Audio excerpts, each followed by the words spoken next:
Participação de todos. Nós estamos aqui reunidos em mais uma série de webinários promovidos pela ONA, pela Federação Brasileira de Administradores Hospitalares, pela Associação Portuguesa de Administradores Hospitalares e pela GPS Health Brand and Business. Essa série de webinários tem como título aí Covid-19, Vivências na Pandemia, Brasil e Portugal.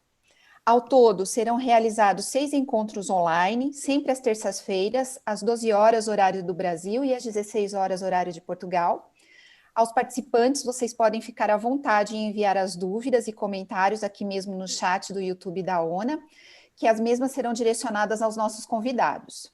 Hoje, nós estamos iniciando, então, o segundo debate, onde o tema é Estratégias de Sustentação da Qualidade e Segurança do Paciente pós-pandemia.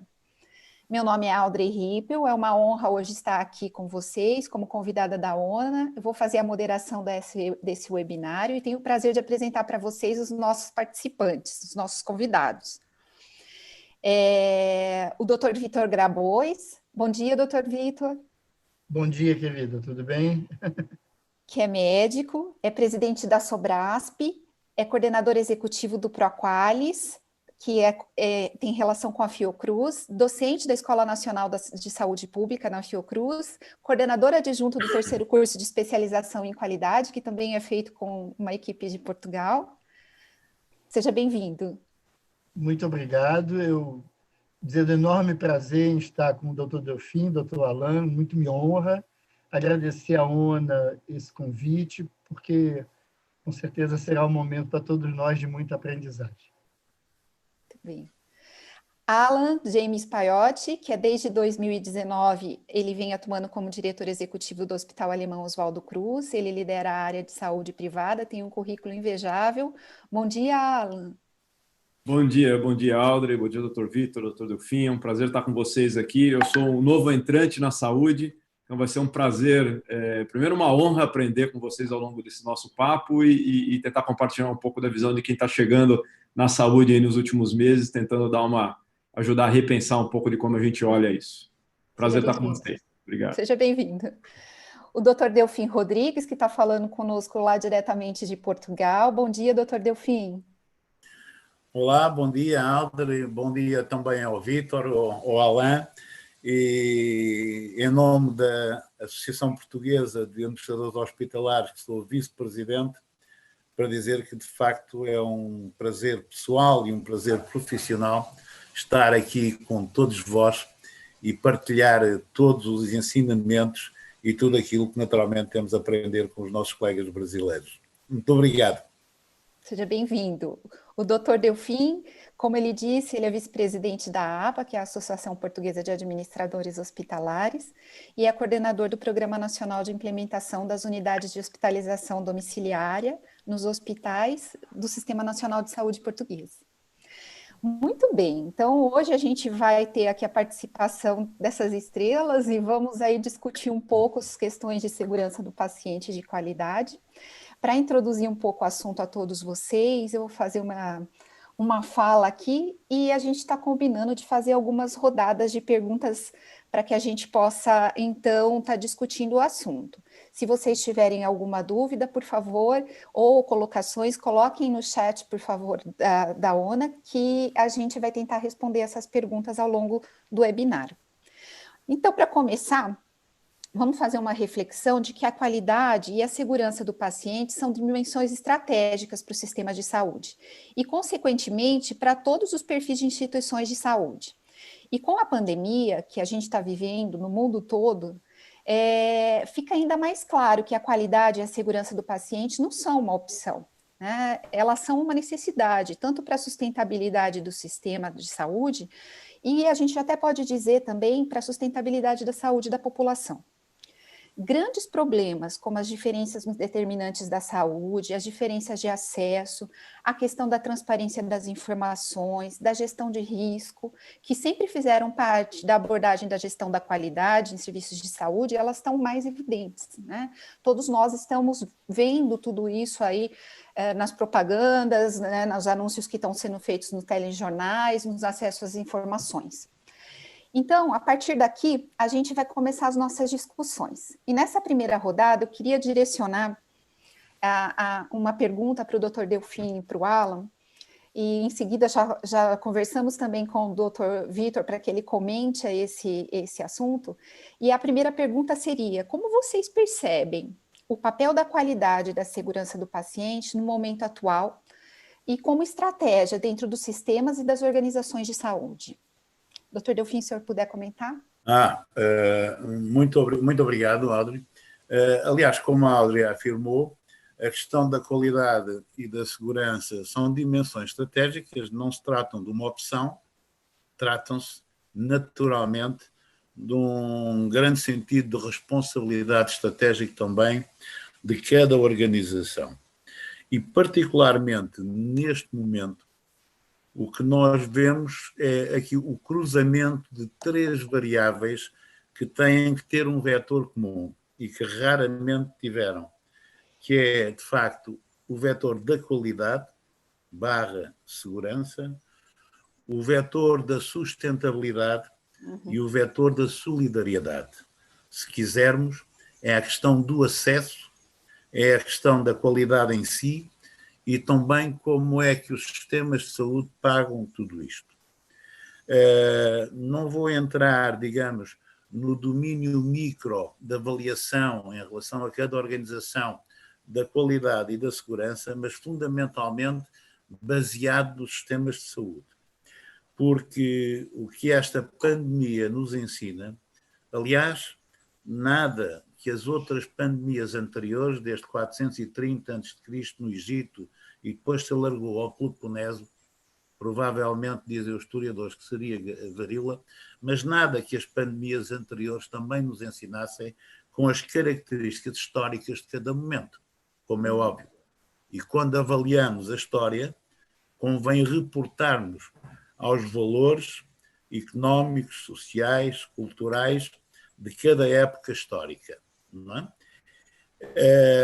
E aquilo que nós assistimos neste momento, e eu tenho dito isto em público várias vezes e também já o escrevi, é que os Estados têm que compreender que a questão da saúde não é uma questão de política setorial, é uma questão de política central e só com isso é que se pode garantir qualidade e segurança.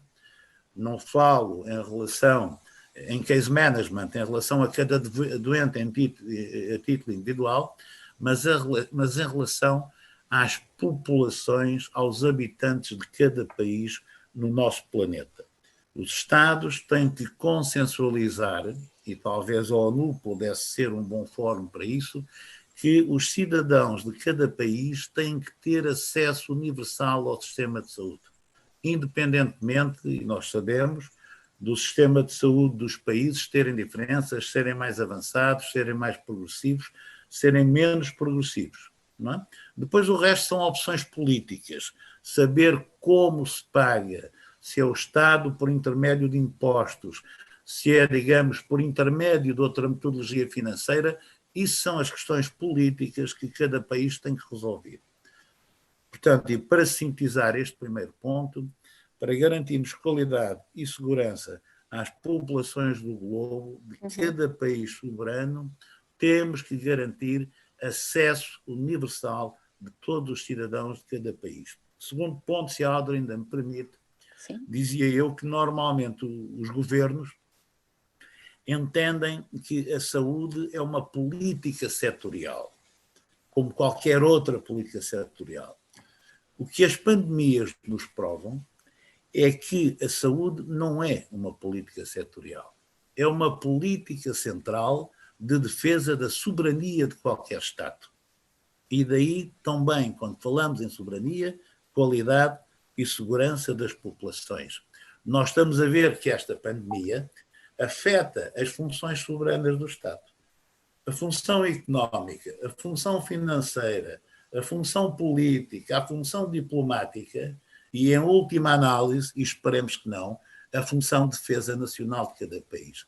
Então, a saúde é uma política central que garante a qualidade de saúde, de vida, porque a vida também tem a ver com a saúde das pessoas e vice-versa, de cada cidadão do nosso planeta.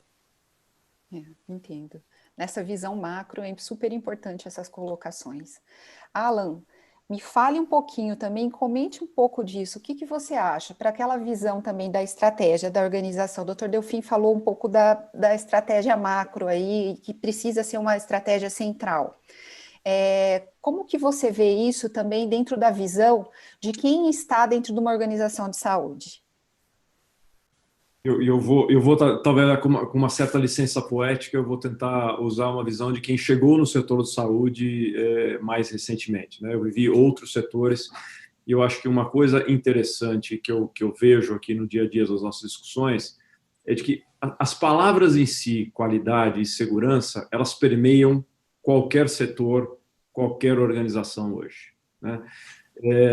Quando a gente traz isso para o ambiente da saúde, eu vejo que elas ganham um peso maior, porque no fim do dia isso representa, em muitos momentos, né, a vida ou a morte de um paciente, uhum. e é por isso que esse é o nosso grande propósito enquanto organizações de saúde.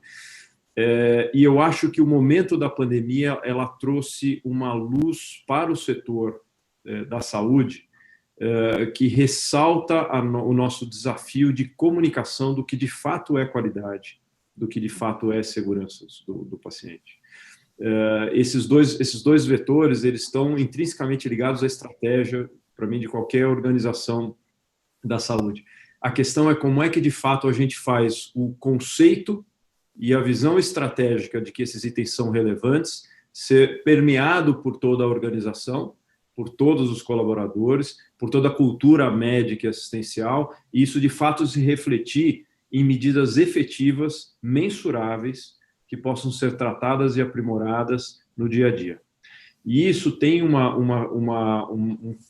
permear na relação, no ambiente aqui, falando um pouco acho, do ambiente da saúde brasileiro, tem um permear que, minha visão no médio e longo prazo, cada vez mais vai aproximar a visão do público do privado para que estes conceitos, eles de fato tenham uma escala nacional, né?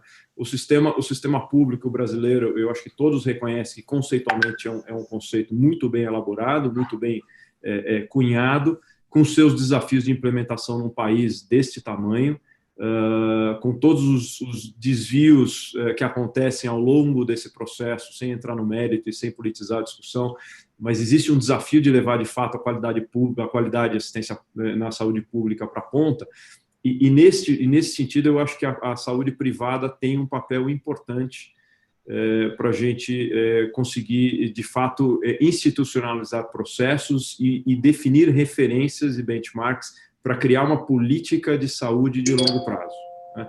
Eu acho que não dá para se discutir qualidade e segurança pontualmente, para mim. Eu acho que isso é um filme que a gente vai tratando e melhorando ao longo do tempo, onde a gente tem que definir objetivos claros e alinhar processos e pessoas para que a gente continuamente vá melhorando e vá conseguindo incorporar isso no DNA. Eu acho que qualidade e segurança, para mim, não se baixa por decreto. A gente não pode definir que a partir de segunda-feira seremos um hospital mais seguro ou de melhor qualidade. A gente tem que criar uma cultura e trazer isso na prática do dia a dia com muita consistência, com muito rigor, com muita prioridade.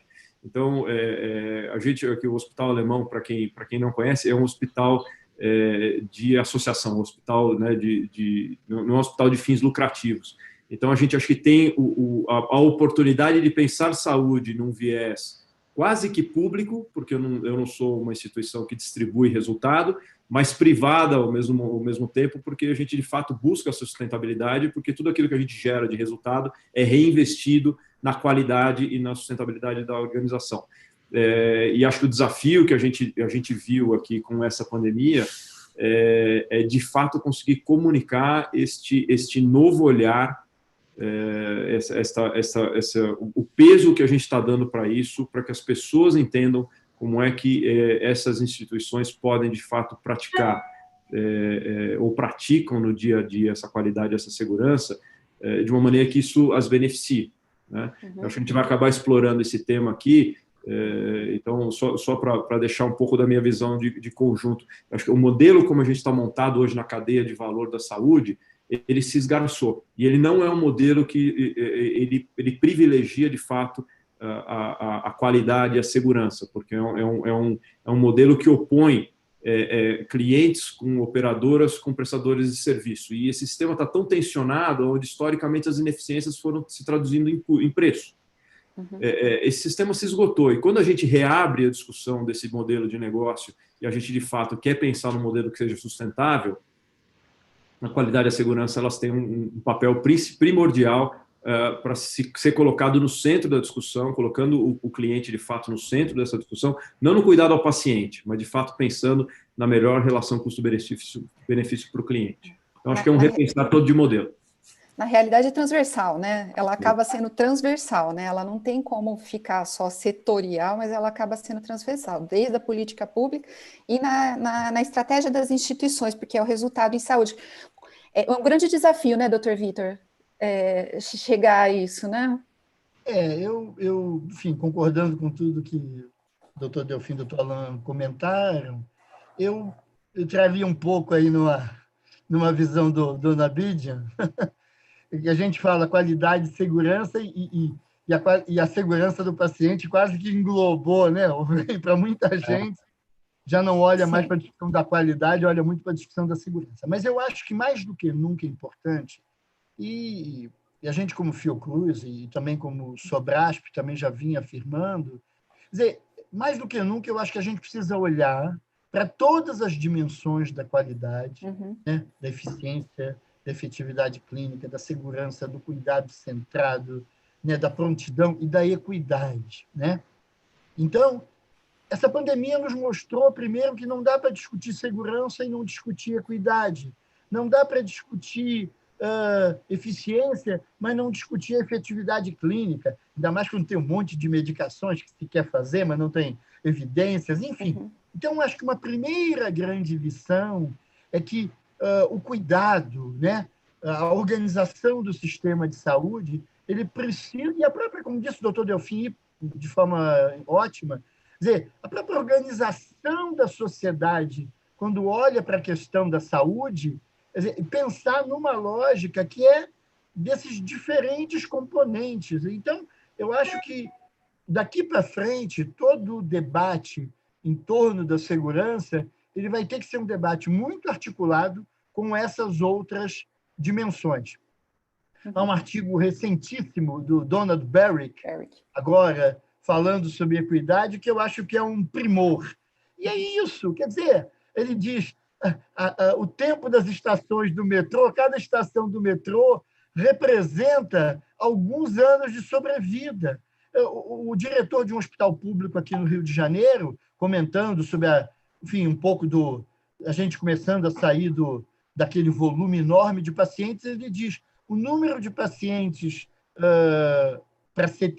para o hospital diminuiu, mas, em compensação, eles estão chegando muito mais graves. O que significa dizer, somado a pessoas que morreram no domicílio, isso é uma realidade em muitos estados e municípios do Brasil, significa dizer que a gente fala de segurança, muitas vezes olhando para obedecer o protocolo, mas se a pessoa morre em casa, se ela não tem um sistema de comunicação, eu tive a oportunidade de ler um pouco como Portugal estruturou todo o processo de teleatendimento, de comunicação, e é uma coisa extraordinária. Quer dizer, a pessoa está em casa, mas ela não está só.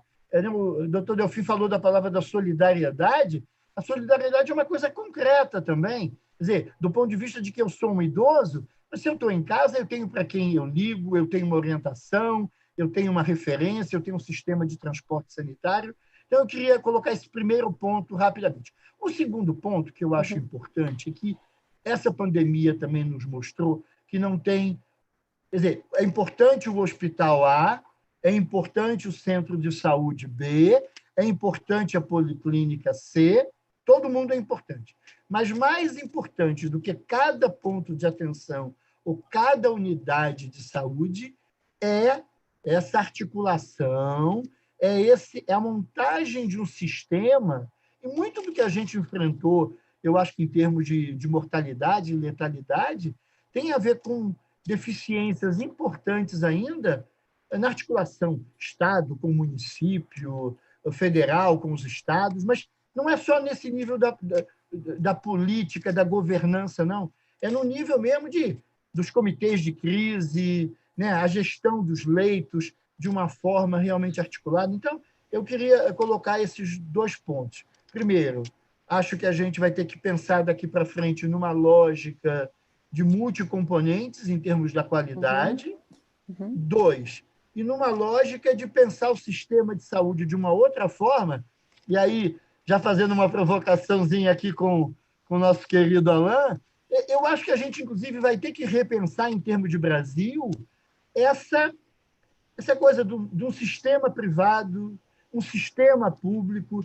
Eu acho que também estamos pagando um preço, veja, e aí não tem nenhuma crítica aos hospitais privados, muito ao contrário, porque posso, inclusive, falar, até porque conheço um pouco mais de perto, o Hospital Alemão, por exemplo, é um hospital incrível, com resultado. Enfim, não se trata disso, não se trata da qualidade do setor privado ou da qualidade do setor público, mas se trata que, até talvez do ponto de vista de modelo de negócio e sustentabilidade, a gente vai ter que pensar em outras lógicas de financiamento e de articulação que a gente supere o que é verdadeiramente a existência de dois sistemas de saúde, que ninguém é a favor, mas eu acho que todos concordamos que essa, em termos de Brasil, é uma realidade muito, enfim, muito importante. É real, isso não é uma opinião, isso é objetivamente é o que é. real.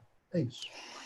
Se a gente for pensar nisso tudo, né, em cada fase da vida da pessoa, né, a gente tem os determinantes da saúde e as dimensões estão ali englobadas, né, as dimensões que a gente estrutura aí a qualidade e como a gente vai trazer esses resultados. Não é só no ponto inicial de atendimento, na fase aguda, né, onde a gente desenvolveu muitas propostas de gestão e modelos de qualidade e segurança do paciente, né? Essa questão toda, por exemplo, como o Dr. Vitor falou, das diferenças nos determinantes de acesso, de determinantes de saúde, enfim, impactam lá no resultado, no desfecho final. Sem dúvida nenhuma. Não dá para pensar o paciente ou dá para pensar a centralização do cuidado do paciente só naquela fase aguda em que a gente está atendendo ele, né, dentro dos hospitais, por exemplo, que é o exemplo que a gente está levando. A gente vai ter que agregar os outros níveis do sistema a isso, sem dúvida nenhuma. E para isso, até, como que a gente vai pensar a gestão de pessoas, né? A gente estabelece os serviços de saúde baseados em como os profissionais vão estar atendendo esses pacientes, na informação que esses profissionais possuem, na capacitação, no desenvolvimento deles. E com a pandemia fica mais claro ainda que era uma preocupação já de quem trabalhava com a gestão da qualidade e segurança, a sobrecarga de trabalho, as questões de saúde ocupacional, porque não dá para trabalhar com qualidade sem pensar também na qualidade do serviço e na qualidade da saúde do profissional.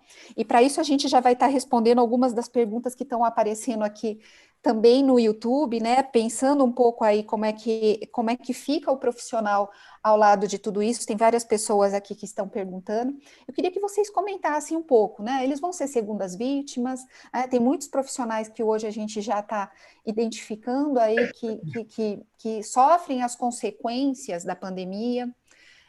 Que vocês comentassem um pouco. Se o Dr. Vitor puder começar. Posso.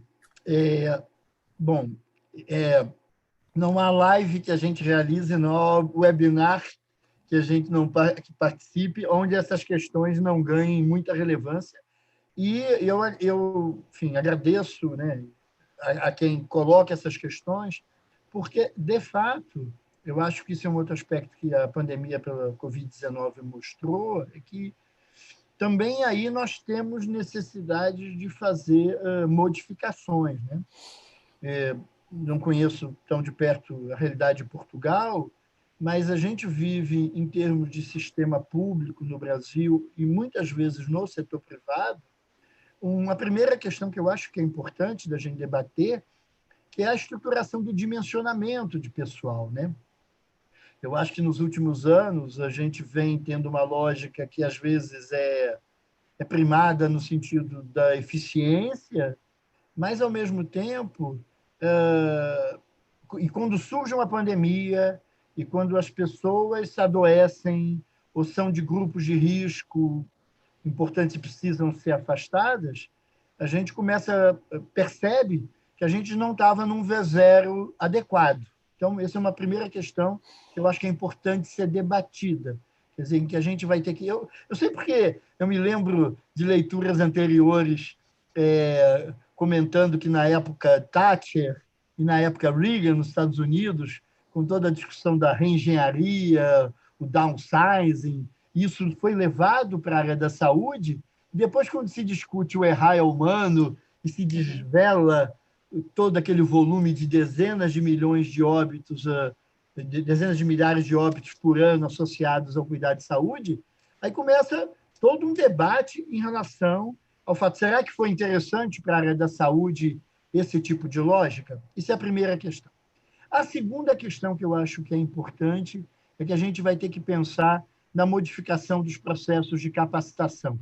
Tanto eu acho que numa lógica de polivalência, que é que eu estou chamando de uma polivalência, em que eu acho que a gente vai ter que fazer processos de capacitação que permitam que, bom, eu atuo numa enfermaria, eu atuo numa assistência clínica, mas eu consigo ter um processo de capacitação para lidar com um paciente mais grave, para lidar com... Quer dizer, não é que todo mundo vai ser intensivista, mas isso começa... Quer dizer, então, uma abrangência maior da capacitação.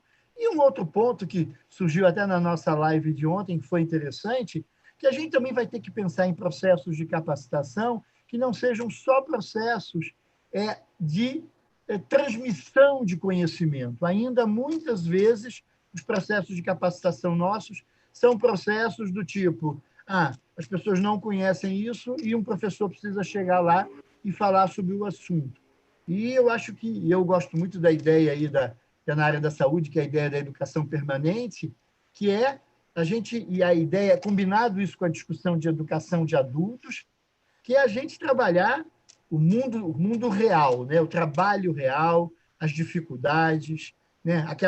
Aquele processo situado naquele serviço. E aí, óbvio, que a discussão toda da simulação realística ela é uma grande contribuição. Para encerrar minha fala, para comentar que também eu acho que a gente está se dando conta também das questões ligadas à escuta, das questões ligadas à realização e à criação de momentos que não são momentos de discussão clínica e não são momentos administrativos. São exatamente esses momentos de maior consciência situacional, onde as pessoas podem falar suas dúvidas, onde as pessoas podem falar seus receios, né?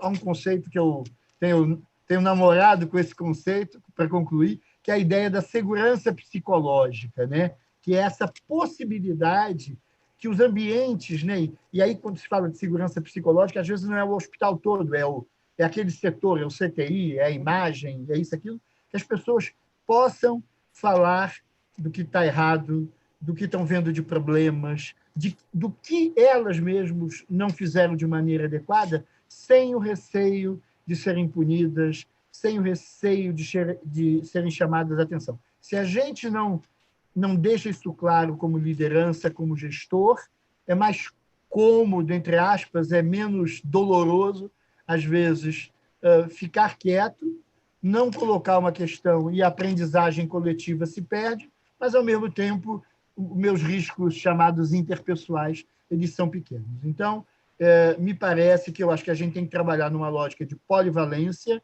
do ponto de vista da capacitação. Eu acho que nós precisamos repensar os processos educativos dentro das nossas instituições e precisamos trabalhar muito nessa lógica da segurança psicológica.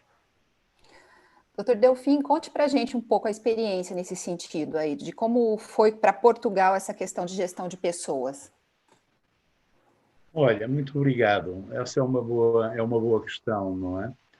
Porque, de facto, como se costuma dizer, e é verdade, mas isso tem que ter uma tradução prática, é como a questão da solidariedade, tem que ter uma tradução prática e objetiva. As pessoas são o principal ativo que nós dispomos, não é? E quando se fala em gestão de pessoas, eu costumo dizer, as pessoas se devidamente responsabilizadas e com empowerment e com responsabilidade técnica e profissional, as pessoas sabem gerir-se elas próprias. A nós, gestores de recursos humanos ou gestores de topo, compete no fundamental gerir os interfaces que existem entre as pessoas e os grupos profissionais, gerir os afastamentos que existem entre os profissionais e os representantes e os componentes de cada grupo e cada vez mais conseguir uma justa posição desses interfaces numa perfeita harmonia. E digo isto porquê? Porque isto é que torna as pessoas em centros inteligentes de decisão e com capacidade para liderar o seu posto de trabalho. Eu lembro-me no passado, quando começaram a surgir os primeiros ordenadores, como dizem os franceses, os primeiros computadores pessoais, eles não comunicavam entre si.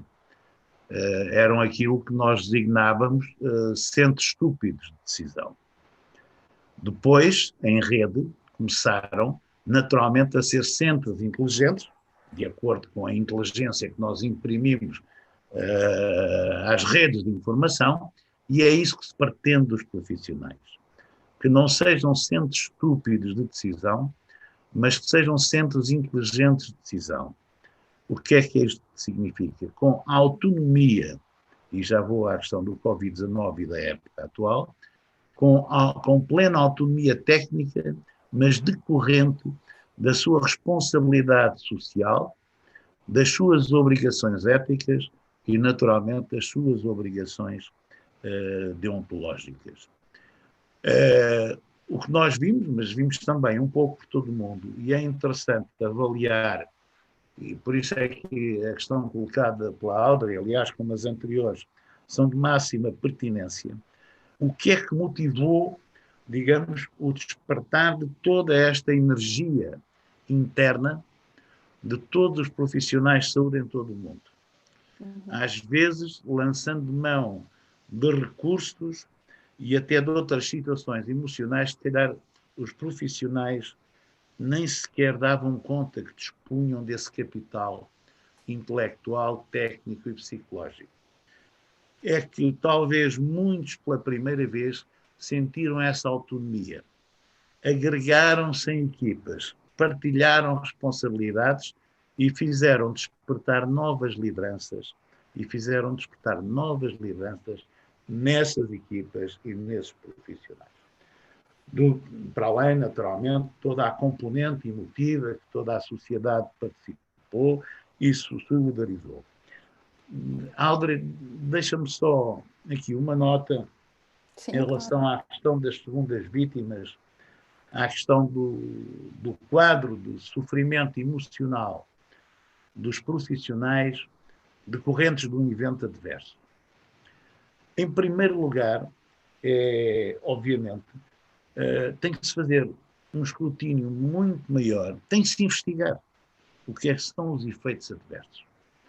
Os efeitos adversos e o seu escrutínio não podem ficar ao critério de apreciações mais ou menos subjetivas, mas naturalmente em termos de auditorias, em termos de envolvimento e de colaboração dos profissionais. Porque quanto mais os profissionais estiverem envolvidos, de novo, naquele sentido de autonomia, mas de responsabilidade técnica e profissional, menor é a lesão ou o dano emocional causado, digamos, pelo efeito adverso.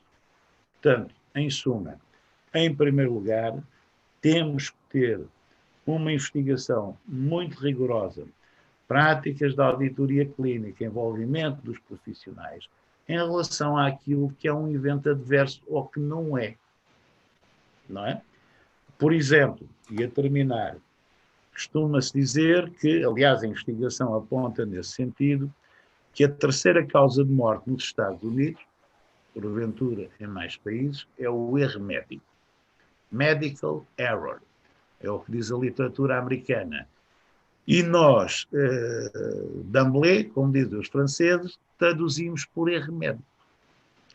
quando o que está subjacente a medical error é fundamentalmente, pode haver erro objetivo, negligência de algum profissional, obviamente que sim, mas o que está subjacente a medical error é fundamentalmente erro institucional. E os erros institucionais dependem, os erros ou não erros institucionais, na sua generalidade, têm uma ação preventiva muito forte, que é a qualidade da organização. Nós não falámos aqui da qualidade da organização, mas a qualidade da organização é, de facto, o primeiro instrumento de prevenção contra os efeitos adversos, como dizia o Alan, seja na saúde, seja em qualquer área de atividade humana. Qualidade organizacional, prevenção dos efeitos adversos e, naturalmente, diminuição do efeito de lesão psicológica das segundas vítimas em relação a efeitos adversos que, por vezes, nem sabemos que são efeitos e, por outras vezes, nem sabemos que são adversos. Ok. Boas reflexões saindo aí, né, Alan? Como é que você diria que a gente conseguiria colocar em prática isso, né? Você que vem de outras indústrias também, tem outras experiências, você pode ter tido algumas impressões aí quando chegou na saúde sobre a gestão de pessoas, né? Geralmente os profissionais que estão na saúde, eles têm vários trabalhos, eles fazem uma sobrecarga de trabalho aí, justamente por vários motivos, mas assim, a maior parte deles trabalha em vários empregos. E nisso, respondendo aqui todas as perguntas que estão chegando, né? Por exemplo, o Antônio Azevedo até pergunta, como que a gente garante até nessas circunstâncias todas a individualidade no foco do paciente, né? Se a gente tem tantos problemas aí correlacionados também à gestão de pessoas. Conta um pouco a isso para mim, Alan, como é que você tem visto isso, qual a sua visão? Eu vou começar aproveitando essa imagem que o Dr. Delfim acabou de trazer da qualidade da organização. E eu acho que essa é a perspectiva que ela transcende a visão só de uma entidade hospitalar, mas ela, para mim, é o começo dessa resposta, que é onde é que a gente coloca, de fato, as nossas prioridades. Do ponto de vista estratégico da organização, onde é que a gente coloca as nossas prioridades. Se a gente, de fato, no nosso negócio, que é a prestação de saúde, identifica ou elege a questão da qualidade e da segurança como pilares, né, prioritários, estratégicos, isso tem que se desdobrar numa série de ações e iniciativas que vão, claro, permear ou, em grande medida, impactar as pessoas. Porque, diferente de uma indústria em que eu boto pellet de plástico numa ponta e sai garrafa PET do outro, aqui a gente eu não boto o paciente numa máquina de um lado, aperta um botão e ele sai curado do outro lado. Quem de fato faz essa mágica acontecer, junto, né, com os medicamentos, as intervenções e tudo mais, são pessoas. São os médicos, são as pessoas do corpo assistencial, e estas pessoas, infelizmente, em função da maneira como o sistema está estruturado, elas são submetidas hoje a pressões, como você disse, a trabalhos de turno dobrado em mais de uma instituição. Tudo isso desvirtua um pouco dessa priorização da qualidade que a gente está querendo debater aqui. Então, acho que enquanto organização, a gente precisa criar mecanismos que, de fato, tragam as pessoas para que elas tenham o espaço e a oportunidade de focar nessas prioridades. Então, vamos separar um pouco a questão da crise, tá certo? Acho que a crise, a pandemia, está sendo uma situação muito fora da curva, onde a pressão veio de uma maneira muito intensa e concentrada num período específico, e isso sobrecarregou a todos. Isso aconteceria mesmo se a gente tivesse no nirvana do ponto de vista de operação, de qualidade assistencial, com todas as pessoas que a gente gostaria de ter, sem problemas de afastamento nenhum, sem doenças, um mundo perfeito. Essa situação traria um desafio enorme, a começar da sobrecarga psicológica. Quer dizer, a gente viu aqui no começo da pandemia que o problema não era o que fazer, ou saber o que fazer, era a angústia de lidar com o desconhecido. a angústia de começar a ter que tomar decisões do ponto de vista assistencial e médico, sem saber de fato, ou sem entender direito qual era, ou de fato, a doença que a gente estava combatendo. Isso começou a impactar a questão psicológica das pessoas, quer dizer, o medo de intrínseco de ter que lidar com a perspectiva de termos mais mortes à frente, né? E eu acho que a gente começou a trabalhar isso logo no começo, criando pontos de apoio e de suporte para que as pessoas aqui se sentissem seguras, que estávamos todos navegando numa área, num ambiente desconhecido, cheio de surpresas, a gente tinha mais dúvidas do que certezas, mas a gente precisava usar bem aquilo que a gente sabia que tinha em mãos. Então, criar um ambiente, né, um contexto de segurança entre as pessoas, eu acho que é uma questão importante para lidar com a situação da crise. Agora, para o dia a dia, eu acho que o que a gente faz, e a gente está tentando fazer cada vez mais aqui, é aproveitar uma história de reconhecimento que é muito particular, eu acho, do Hospital Alemão. Isso foi, para mim, foi muito interessante ver na minha chegada a maneira como as pessoas do mercado reconheciam a história de excelência na qualidade assistencial que o hospital tem na sua tradição de 122 anos. E isso vem, de fato, isso é resultado de uma visão de uma prática assistencial, de um modelo assistencial que está muito baseado em ter as pessoas certas, na quantidade e na qualidade corretas, e muito bem treinadas e orientadas para aquilo que elas têm que fazer no dia a dia. Então, é um modelo intrinsecamente, que eu diria, comparado com modelos tradicionais, talvez um pouco ineficiente do ponto de vista de gestão, porque isso, você precisa ter mais gente, se você quer ter mais qualidade assistencial, mais gente no beira-leito, você precisa trabalhar uma questão operacional para fazer com que as pessoas saiam de trás do computador. Isso é o mal dos tempos modernos, onde você bota as pessoas para controlar as coisas e elas gastam cada vez mais tempo preenchendo formulários, preenchendo prontuários, preenchendo coisas que são absolutamente críticas e vitais para a medição da qualidade da instituição, mas ela tira as pessoas do beira-leito. E qualidade assistencial está diretamente relacionada com o tempo que as pessoas podem dedicar ao lado dos pacientes. Então, a gente tem todo um pensar e um olhar aqui. A crise ajudou a gente a repensar como podia aprimorar isso, em fazer com que a gente tire as ineficiências de processo, tire as ineficiências que a tecnologia, que é muito boa em algumas coisas, ela traz também uma ineficiência quando você sobrecarrega as pessoas com um monte de outras coisas que elas têm que fazer, e começa a aproximar as pessoas de fato da sua missão principal, que é cuidar.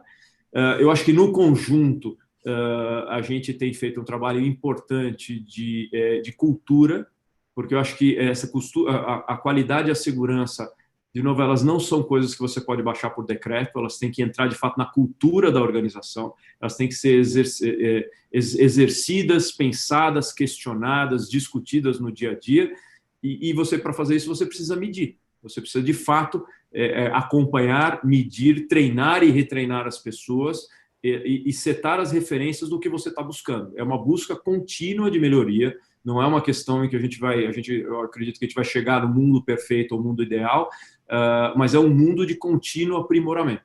E eu acho que o que a gente está discutindo aqui é uma preocupação e uma priorização, de fato, de olhar a questão da qualidade da segurança como pilares que a gente precisa reforçar no dia a dia. E para a gente aqui na discussão, e eu venho de mercados diferentes, então a primeira percepção que as pessoas às vezes tinham era: não, vem uma pessoa com vai ser um viés financeiro, um viés de resultado. E é justamente ao contrário. Eu acho que se tem uma coisa que a gente não abre mão aqui, isso vem antes do resultado, isso vem antes de uma discussão de custo, é a qualidade que a gente quer prestar para os pacientes que a gente tem aqui. Então, isso vem. Depois a gente vai ver o impacto disso financeiro e a gente vai tentar equacionar isso de uma maneira que as coisas sejam sustentáveis. Mas não existe uma inversão de lógica na nossa visão de enxergar aqui a prática, onde a gente primeiro faz a conta para depois decidir qual é a quantidade de qualidade que a gente vai entregar. Então, primeiro a gente define a qualidade que a gente quer entregar e depois a gente busca eficiência de processo e qualidade na capacitação das pessoas para poder entregar aquilo que a gente se propôs a fazer. Precisa estar dentro da estratégia, né? E agregado aí à qualidade, à segurança, entender que a gente tem como principal ativo, vamos dizer assim, até das instituições de saúde, as pessoas, né? As pessoas que estão ali trabalhando ali dentro e que a capacitação e desenvolvimento delas é fundamental. Esse assunto acho que a gente não esgota em uma ou duas lives, a gente vai ter que tratar e vai ter que tratar como sendo uma prioridade aí para os próximos tempos, porque ficou mais evidente ainda agora, né? Sempre foi uma preocupação, mas ficou mais evidente agora. Mas para aproveitar aqui que estamos todos juntos, e são perguntas que estão aparecendo aqui no nosso chat, eu queria entrar um pouco na questão do cuidado centrado ao paciente, né? Centrado na pessoa. Aquela história de nada sobre mim sem mim, né? Agora os pacientes estão sendo bombardeados, as pessoas, a população está sendo bombardeada de informações nos telejornais, todo mundo sabe que higienização das mãos é importante, que é uma tarefa que a gente tenta executar dentro das instituições de saúde de orientação para os próprios profissionais, por exemplo, ainda mais para agregar o paciente nessa adesão também nunca foi fácil, né? Não é fácil até hoje.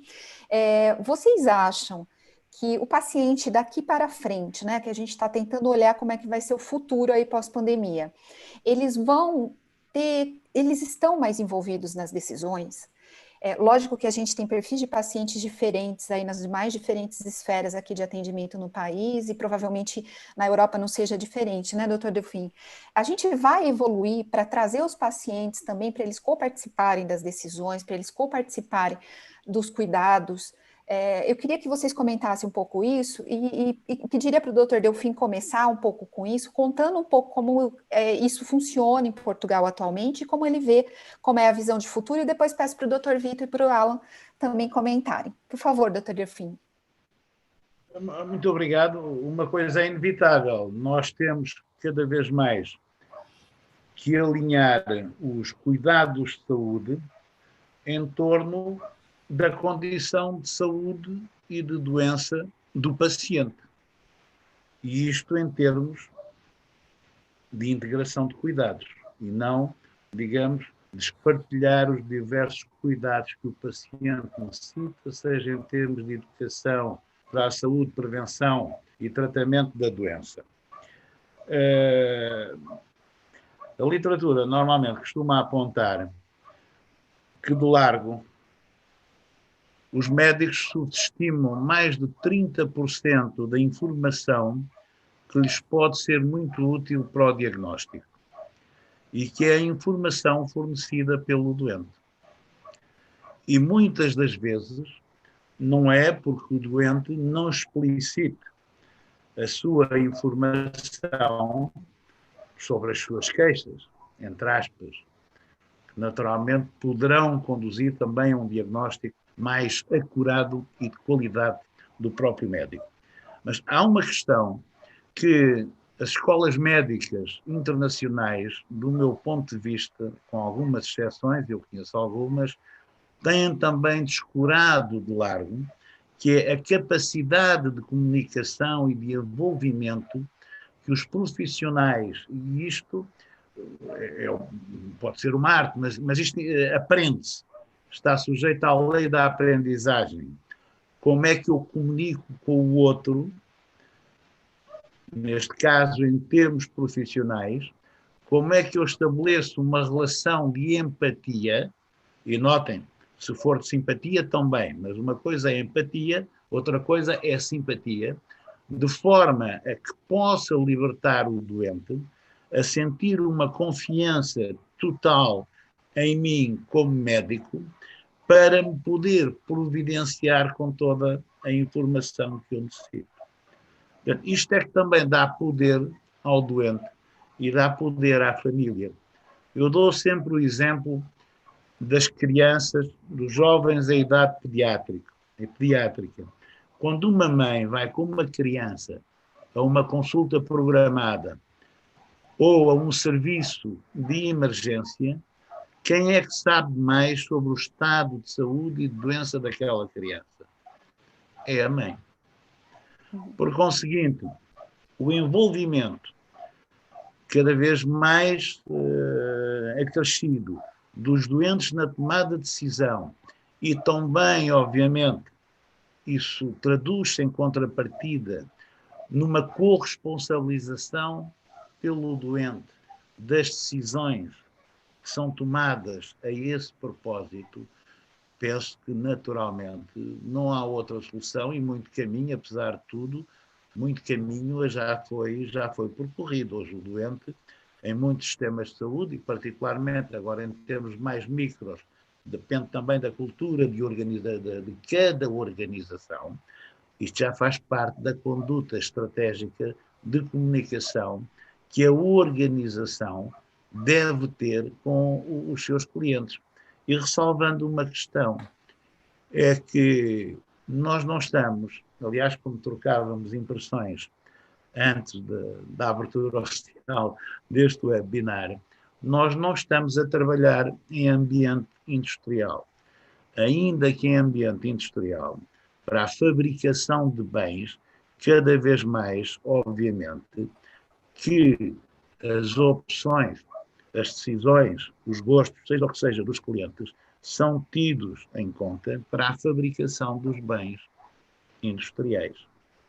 Por maioria de razão, devem ser em termos de serviço, não é?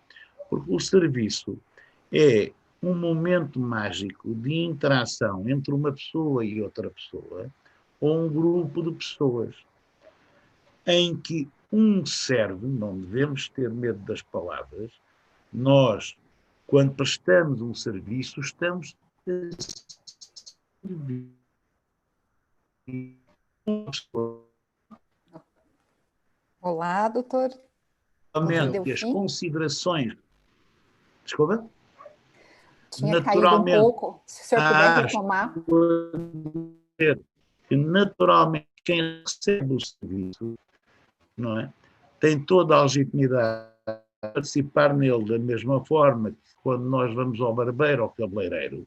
O barbeiro, não sendo um profissional, e o cabeleireiro não nos corta o cabelo à medida dele, corta-nos o cabelo, para quem o tem, não é o meu caso, corta-nos o cabelo naturalmente à medida do cliente. Portanto, em suma, a evolução e a direção nesta matéria passa pelo envolvimento e pelo consentimento participado, mas também cada vez mais informado dos doentes e das famílias no processo de tomada de decisão a seu propósito. Muito bem. Doutor Vitor, o senhor pode comentar? Posso, claro. Eu pensei em começar exatamente por onde também o doutor Delfim começou. Uhum. Há um ano atrás, ou talvez um pouco menos, saiu um artigo, acho que igualmente no JAMA, o Journal da Sociedade Médica Americana, comentando não por que os pacientes deviam confiar nos médicos, mas por que os médicos deviam confiar nos pacientes. Então, era um artigo que trabalhava, entre outras coisas, o número de segundos que o médico levava, muitas vezes, para interromper um paciente quando tinha sido feita uma pergunta. E eu acho, e o doutor Delfim acho que já abordou essa questão, quer dizer, a formação médica, e muitas vezes a formação de todos os profissionais de saúde, mas eu diria em particular a formação médica, ela ainda é muito pouco clara, objetiva, para trazer essa questão, qual seja o paciente, talvez seja a pessoa que domine mais informações a seu próprio respeito, né? E quantas oportunidades de um diagnóstico mais rápido, de uma conduta terapêutica mais adequada, são perdidas porque esse diálogo ele é, enfim, ainda muito empobrecido, aí por questões, enfim, muitas vezes de um certo comportamento individual, mas também vamos reconhecer, quando a gente olha, talvez para uma esfera mais pública, a pressão que é o número de atendimentos, uma porta de urgência, enfim. Então, a gente tem questões sistêmicas e tem questões individuais. Acho que o Alan também trouxe uma questão importante numa resposta anterior dele, relacionada também ao fato de que, também tem uma outra publicação, o pessoal dos Estados Unidos publica muito sobre isso, que cada vez mais a gente necessita de um volume de informações para uma tomada de decisões adequadas, mas, ao mesmo tempo, o tempo que se gasta, né, na nesse preenchimento. Então, quem perde com isso é o paciente. Então, a gente volta um pouco, e eu concordo, tanto com uma discussão de reorganização de processos, uma maior valorização das equipes multiprofissionais, porque nós também temos que pensar que os papéis também são complementares, e o terceiro ponto, que é uma valorização do próprio paciente, do que ele tem a trazer, do que ele tem a colaborar.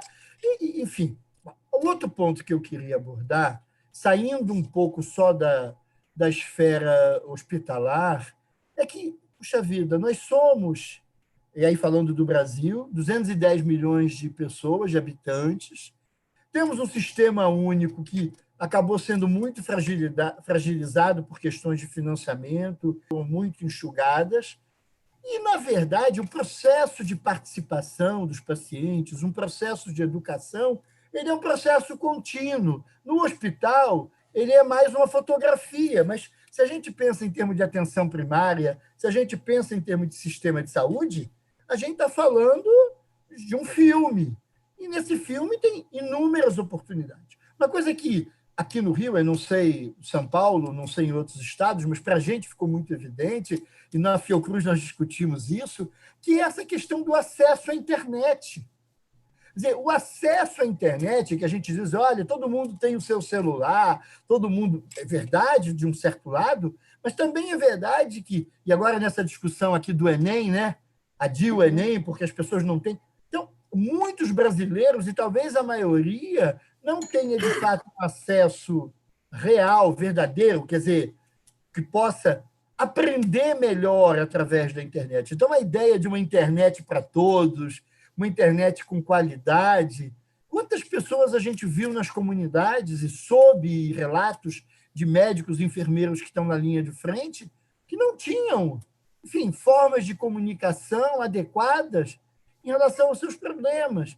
E não é só o telefone ligar, mas é o acesso à internet. Então, também queria comentar que, talvez voltando ao início, quando o doutor Delfim falou do todo, né, o todo, o país como um todo, a economia como um todo, a vida como um todo, que se a gente quer pensar num processo de valorização do paciente, de participação em todos os pontos de atenção, a gente também tem que ter algumas garantias fundamentais ou alguns direitos fundamentais, né? E o direito à saúde é um direito humano fundamental, e esse direito à informação, né? A televisão, lá com suas questões, mas não podemos negar que tem tido um papel excepcional nisso. Mas é além da TV, né? Além do Jornal Nacional, da Globo News, é um processo muito mais amplo e muito mais sistemático. Enfim, esse também é um outro tema que merece uma meia dúzia de webinars. Mas, de qualquer maneira, enfim, eu acho que esses pontos são, eu acho, alguns também dos pontos que vale a pena a gente refletir sobre eles.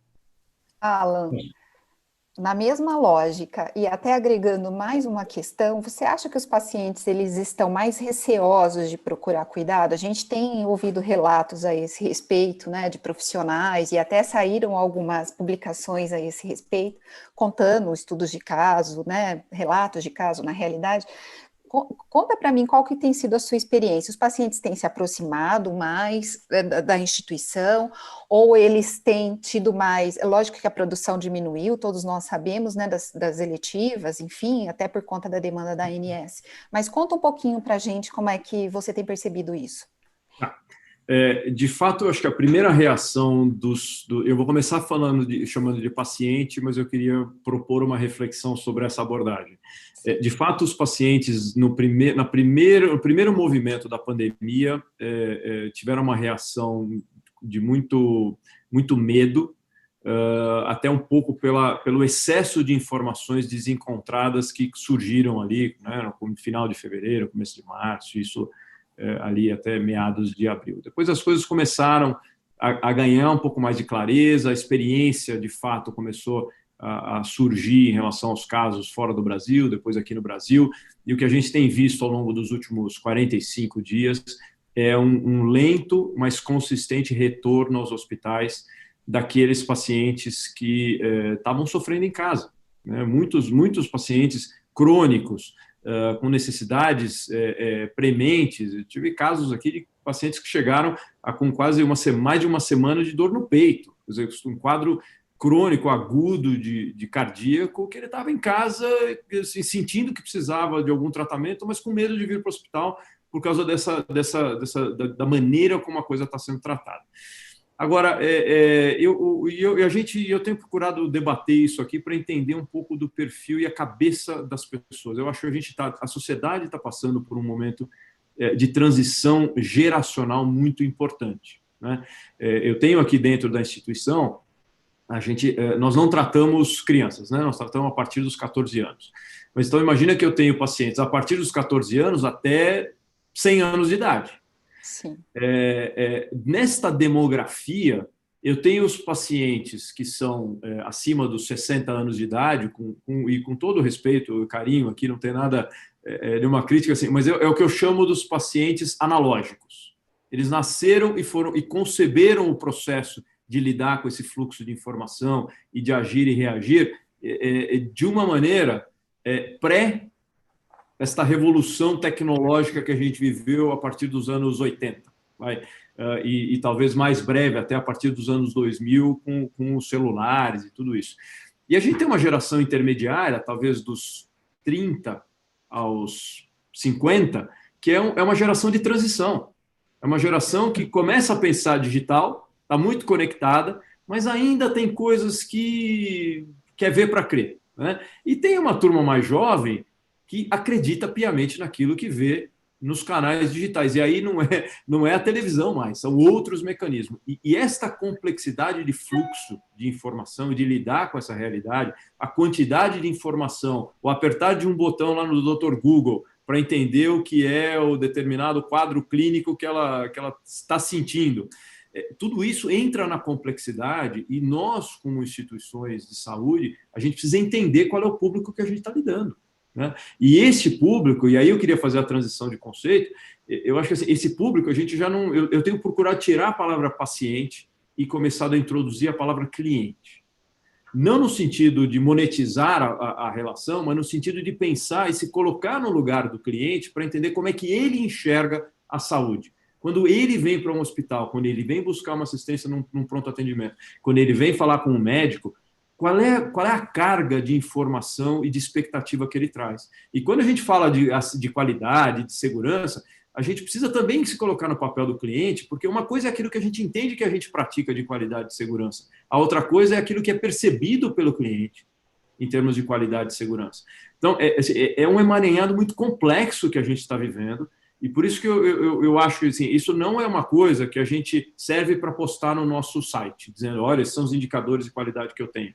Isso é uma consequência, isso é um processo cultural que a gente precisa endereçar com esses clientes, a gente precisa saber ouvir, a gente precisa abrir os canais de comunicação com o cliente, e aí as plataformas digitais são absolutamente transformadoras nessa relação, porque ela cria esses canais, né, de conversa num outro dinamismo, que não só aquele sentado dentro do consultório, né?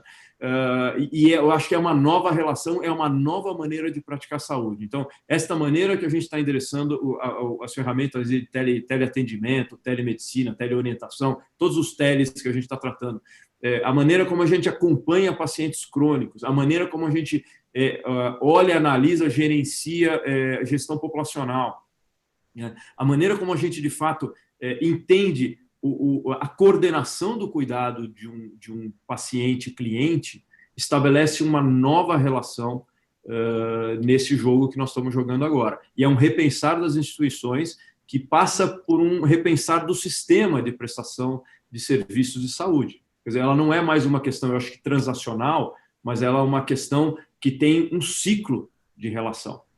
E aí as instituições precisam, de fato, conseguir transmitir uma percepção de qualidade, um posicionamento de qualidade, um posicionamento de referência, o seu corpo clínico, o seu corpo assistencial, eles ficam ainda mais ressaltados, porque eles precisam demonstrar, de fato, e conseguir mostrar de forma consistente como é que elas tratam essa questão da qualidade, como é que elas praticam e entregam desfecho, qualidade, e como é que a gente trata uma outra palavra que a gente não tratou, que a gente está discutindo muito aqui, que é a pertinência.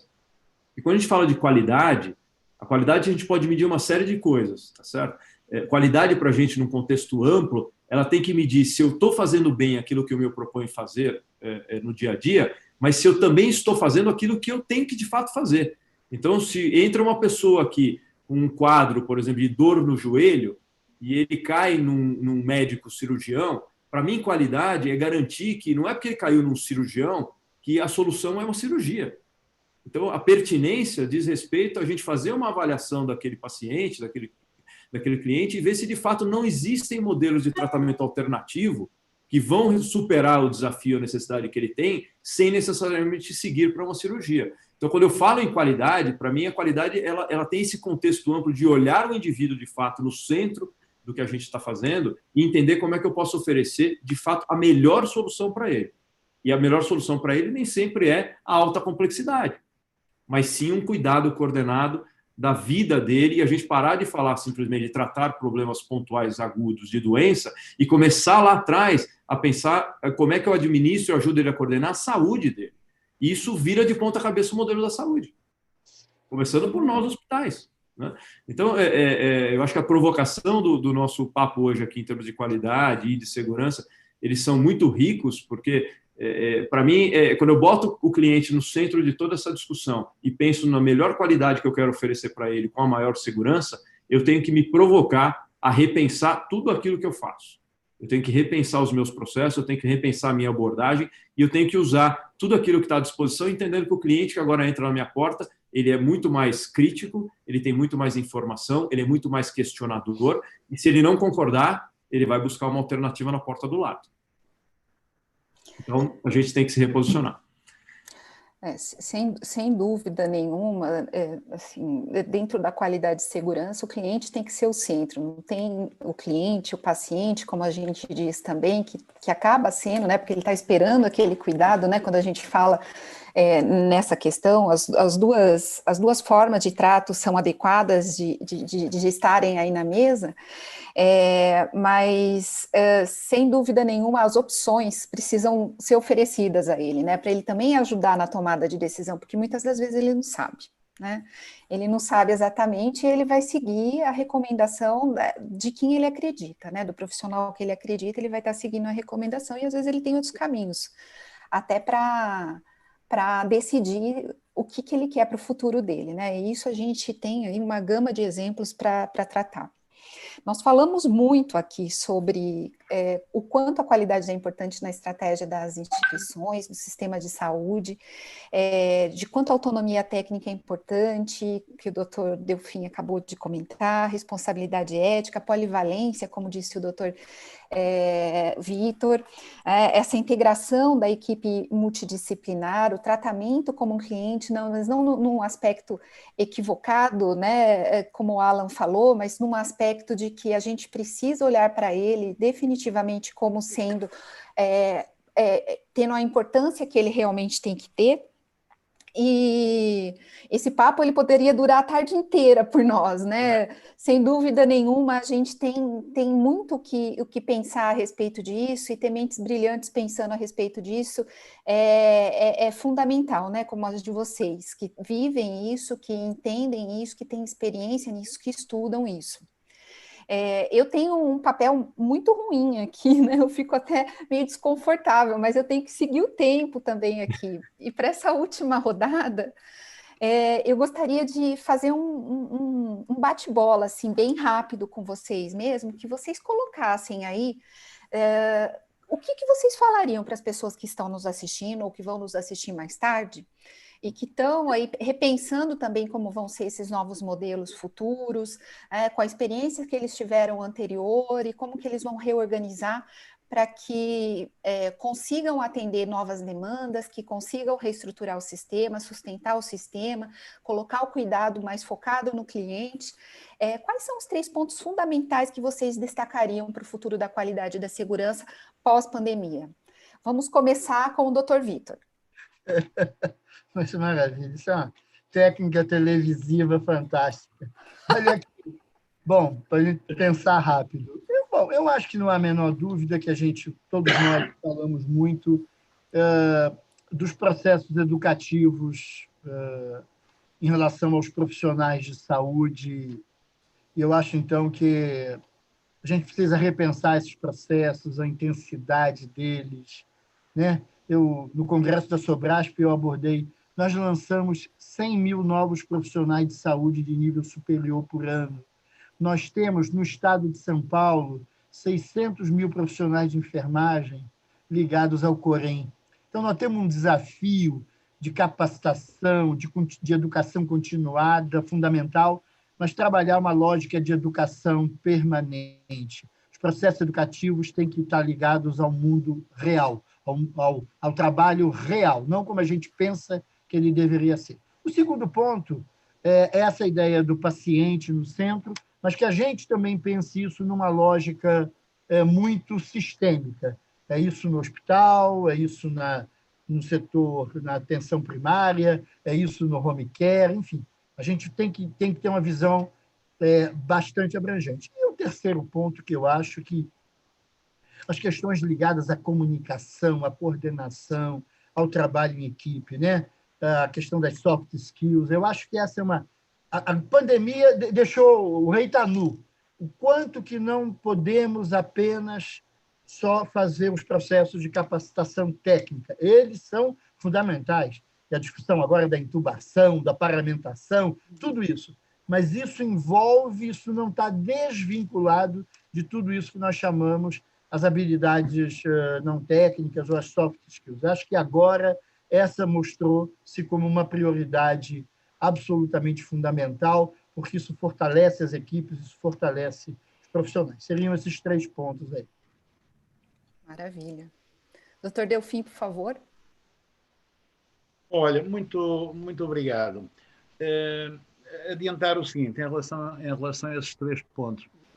Uma das lições da pandemia, e nomeadamente aqui em Portugal e em poucos mais países do mundo, é que 2 pontos. Em primeiro, houve aqui uma grande integração de profissionais e dos vários elos da cadeia de saúde, desde os profissionais de saúde pública aos profissionais de cuidados de saúde primários, aos profissionais hospitalares, incluindo os profissionais de hospitalização domiciliária e os profissionais de cuidados continuados. Portugal, eu ainda não consultei os dados da Direção-Geral da Saúde de hoje, mas Portugal tem 38 mil e mais algumas dezenas de milhares de doentes infectados, positivos. Desses, cerca de 92% foram tratados em casa, com auxílio da telemedicina e da telemonitorização, como referiu o Vítor. E cerca de 8, 9% nos hospitais e 2% em cuidados intensivos. Se nós tivéssemos colocado estes doentes todos nos hospitais, como alguns países fizeram, obviamente que o nosso Serviço Nacional de Saúde tinha sussurrado por completo. Portanto, primeira lição para o futuro, incrementar a desinstitucionalização da prestação de cuidados de agudos em torno da hospitalização domiciliária. Nós sabemos, é da literatura, que entre 40% a 60% dos hospitais, dos doentes que estão internados com episódios agudos de doença nos hospitais, podem ser tratados em melhores condições, de novo, em qualidade e segurança, em suas casas, desde que naturalmente tenham condições habitacionais, não me vou referir isso agora. Se nós olharmos, por exemplo, para, citado por Dr. Konvinsky, da California University, o que ele nos diz é que um terço dos doentes com mais de 70 anos, depois de ter alta hospitalar, sai em pior estatuto de saúde quando entrou. E mais de 50% dos 85 e mais anos saem também em pior estatuto de saúde. A experiência da hospitalização domiciliária demonstram-nos, de facto, ganhos de saúde absolutamente imensos quando comparados com os doentes nas mesmas circunstâncias clínicas, mas tratados em enfermarias hospitalares. E sem os querer amassar sem números, e vou terminar, estes doentes de 85 e mais anos, 30 dias, um mês, 30 dias após da alta, 30% entram em declínio funcional absoluto. 20% morre. E 40% necessita de um cuidador a tempo inteiro, por referência à data da entrada no hospital. Se quiserem, depois eu posso facilitar a bibliografia. Agora, finalmente, as 3 grandes medidas, em termos macro, eu diria que seriam aquelas medidas que citei inicialmente, em torno da qualidade dos sistemas, da sustentabilidade e da solidariedade.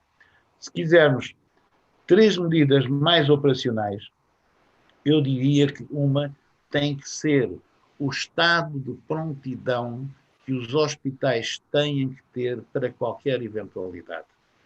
Nós não estávamos preparados para isto, seguramente, mas quantos hospitais teriam planos de contingência, planos de catástrofe para uma epidemia ou para qualquer outra catástrofe?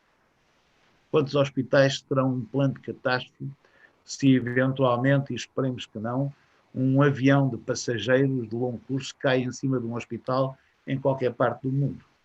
Por conseguinte, os hospitais, e é de facto também uma questão de segurança, têm que desenvolver um maior estado de prontidão. É aquele estado de prontidão que normalmente as Forças Armadas dos países normalmente têm, aquilo que se traduz para os militares, alerta estamos, não é? Depois temos que pensar em ter um uso mais apropriado dos recursos de saúde, da utilização dos recursos de saúde. Estão-me a ouvir? Hein? Estamos ouvindo. É que, entretanto, fiquei com a ideia que tinha perdido. Portanto, a segunda medida, um uso mais apropriado dos recursos de saúde. Aliás, como dizia o Alain muito bem, que subscrevo inteiramente, não se trata só de fazer bem as coisas, trata-se de fazer as coisas adequadas. E, por conseguinte, não é? A questão da utilização dos recursos, para além de revelar eficácia, tem que revelar efetividade e tem que revelar eficiência também.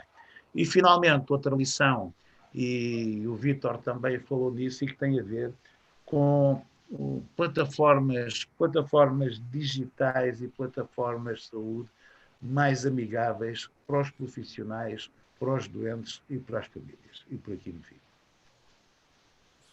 Muito bem. Alan, por favor. Vou tentar te ajudar no desafio do tempo e vou tentar ser rápido aqui. Okay. Objetivamente, acho que eu tenho uma visão assim de sempre de tentar rapidamente pegar esses conceitos todos que a gente discutiu e tentar trazê-los para a realidade. Porque eu acho que cada dia que passa em que a gente não consegue colocar isso em prática, a gente tem clientes, pacientes na ponta que de alguma maneira estão sofrendo esse impacto. Então, do ponto de vista prático, eu entendo que a gente tem, primeiro, um desafio que para mim é uma questão de mindset, que é olhar qualidade e segurança não como indicadores que em grande medida vão ser usadas como argumentos de marketing para dizer que eu sou melhor do que A, B ou C, mas que de fato enxergue qualidade e segurança como uma cultura interna, como uma prática que é exercida no seu dia a dia por todos os níveis de colaboradores, por todas as pessoas. É algo que quando as pessoas chegam numa instituição, elas têm que sentir esse impacto de que todo detalhe faz a diferença quando se fala em qualidade e segurança. Isso será medido, sim, em processos e indicadores definidos, mas antes disso ele tem que ser uma preocupação cultural. E eu acho que isso é uma decisão institucional, é uma decisão, sim, estratégica, que precisa ser claramente e diariamente comunicada com todos os colaboradores para que isso seja exercitado, valorizado e reconhecido no dia a dia. Então, a primeira coisa para mim é essa mudança de mindset estrutural, de falar, nós praticamos porque a gente acredita, não porque isso a gente quer dizer que a gente é melhor do que o outro. Isso é uma consequência.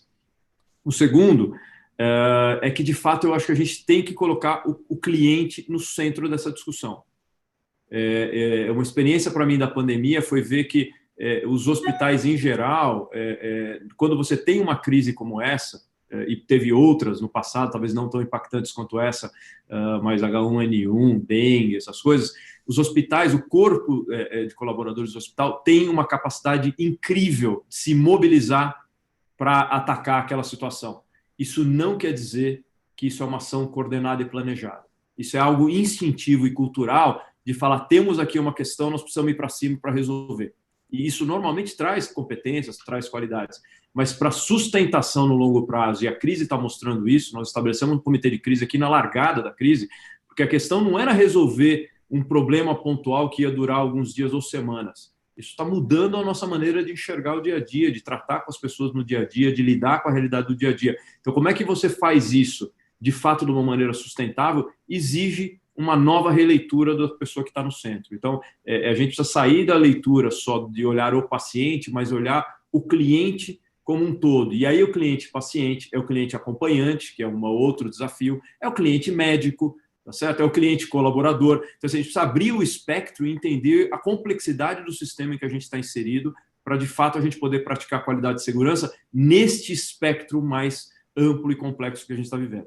E o terceiro são as soluções e as ferramentas digitais. A tecnologia está aí para ser bem usada. Eu venho do mundo da tecnologia. A tecnologia pode ser terrível se a gente usá-la mal, mas ela pode ser absolutamente fantástica se a gente souber usá-la de uma maneira adequada, bem pensada e bem estruturada, pensando em como é que a gente resolve a dor do cliente que está lá no centro da nossa atenção.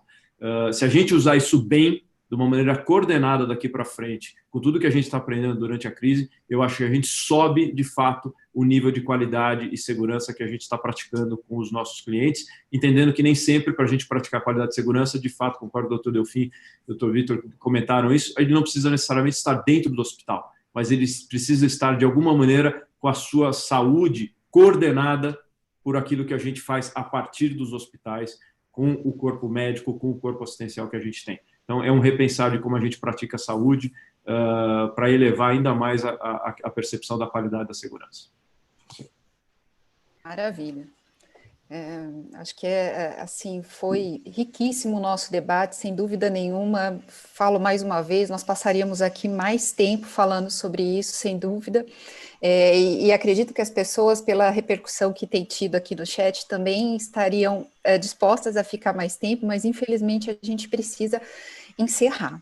Eu gostaria de agradecer imensamente vocês pela oportunidade de estar conversando com todos vocês, agradecer a ONA por ter disponibilizado isso, desejar um bom final de uma tarde aí para vocês, e a ONA me pede aqui para agradecer também quem realizou o webinário, que foi a Organização Nacional de Acreditação, a Federação Brasileira de Administradores Hospitalares, a Associação Portuguesa de Administradores Hospitalares e a GPS Health Brand and Business. E principalmente, né, eu gostaria de agradecer em nome de todos nós, que acredito que vocês também vão concordar, o público que está nos assistindo, que está discutindo aqui. Houveram várias perguntas que infelizmente a gente não conseguiu responder todas.